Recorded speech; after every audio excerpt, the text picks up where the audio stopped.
La préfète de l'Isère a-t-elle bénéficié d'un privilège en inscrivant son fils dans un collège d'élite à Grenoble? C'est la question posée après des révélations de Mediapart et des informations recueillies par le Dauphiné Libéré. Prends un café, je t'explique.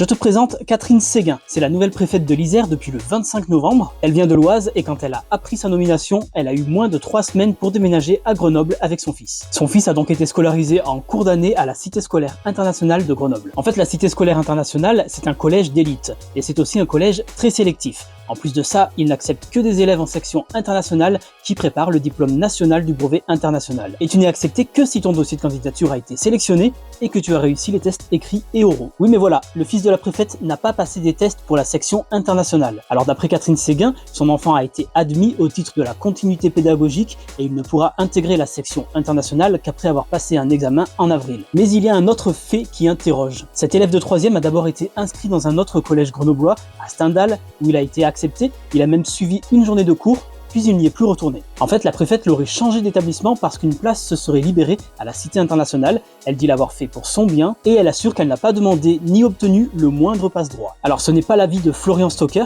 il est secrétaire départemental du syndicat national des enseignants du second degré, et il s'inquiète d'un possible privilège qui aurait été accordé à la préfète. Je te tiendrai informé dès que j'aurai des nouvelles infos sur cette affaire, alors n'hésite pas à t'abonner.